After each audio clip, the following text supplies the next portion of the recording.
Every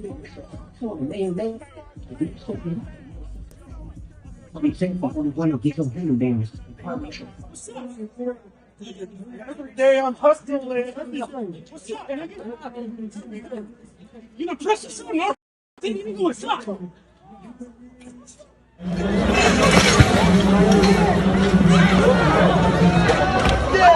Hey man, I'm thinking about the event that happened over there. Let me tell you something. When the first dude stepped up to Rose, the little short fat one that looked like Bam Bam Bigelow from wrestling, when he stepped up, and then I squat down in his eyes and told him what I said. Basically, boy, if I hit you, I'm gonna see everything you ate for the last 2 days. His balls dropped out of his. He never said another word. He never did nothing. He was a straight buster. Then the nigga behind him said, I know MMA.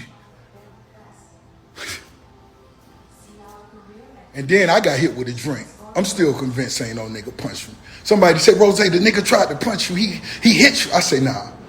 He had to throw a drink, because throwing a drink would have been way more disrespectful than screaming, I know MMA!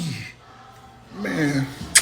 Yo, it's Big Ant, the spokesman, man. We back. Another edition of Urban Politicians TV, UPTV. Make sure you stay on your pivot at all times, man. Had to come tap in as Rick Ross has came to social media and spoke on what went down in Vancouver, Canada this past weekend. Out there for a show, and from what they are saying, I wasn't there. As they were leaving, they played Not Like Us, and some people in the crowd felt the way about it and everything. And y'all saw a little piece of the clip right there in the beginning. Now, Ross has came online and trolled about it a little bit, laughed, made a couple jokes, but this is the first time he spoke on it. And I must say, we most definitely don't want to see nobody get hurt, lose their life, because these things can get real. Glad they didn't. But Ross, you were hit. We just got to keep it all the way 1,000. It might have not connected clean or had a major impact, but in the video, which we can't put that here, he did land that punch. It could have got real right there. Nigga could have got dropped.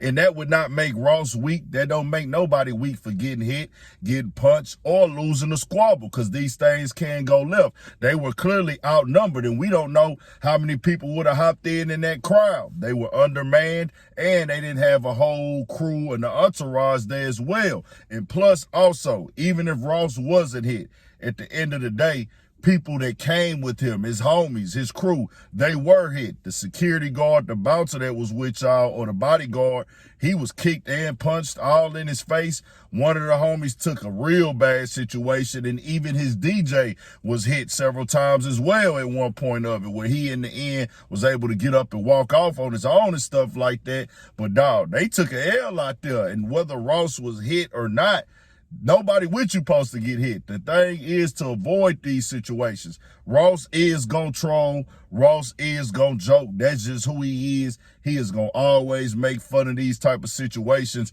when he can and push it in his favor. If you know Ross, I've been following him since that nigga first made it big. I always jammed his music. I always thought he was cold as a rapper, going crazy, really spitting and doing his thing.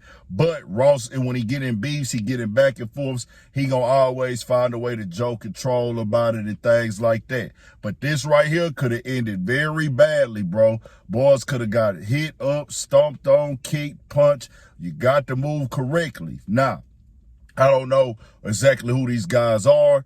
I'm looking at them like they just was like, hey, you disrespected Canada, and they took it on their own merit to say, hey, bro, we jumped in this because you in Canada, we taking it like you getting at all of us. And we've seen several times over the years in hip-hop, fans get super duper invested in these rap beefs, or they fandom, or just riding for their hometown. It could go like that for anybody. So I tell anybody in the future, if you going somewhere where somebody got ties to, even though Toronto and Vancouver is not even close to each other, to my understanding, these niggas took it personal in this moment right here. So I'll tell you like this, bro. Anybody can get hit. That don't make you take a L. Getting hit, getting blindsided, getting ambushed. Nothing gonna ever beat the ambush.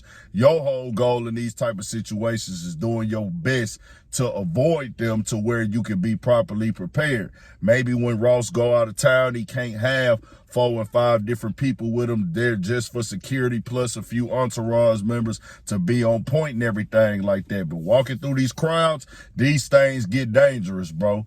Anybody could take a L. Nobody in this world got these Superman, superhuman powers. Nobody is bulletproof. Anybody can get dropped. Anybody can get snuck. Anybody can get punched. Anybody can get robbed. And that's how you got to know. You got to be on point. You got to stay on your pivot. And you got to know that, hey, bro, this could go a real left. And I can take a super duper loss out here. And then worst of all, nigga, you might be going to jail trying to protect yourself in one of these countries and things like that. We done seen when fights break out at these shows. Boys got to pull their straps out. The next thing you know, innocent bystanders in the crowd who just came there as fans get hit up and stuff like that. And we don't want to see none of that. Ross is going to joke and troll, but we got to keep it all the way 1,000. That could have ended very badly. And Ross Mans took the licks that could have all been for him. So, you know, you got to just come out. I get what he doing. He gonna troll and entertain and stuff like that. But at the same time, bro, boys got to move strategic, got to move right, and make sure you stay on your pivot. We got more coming, more videos, all that 1,000 for shit shows.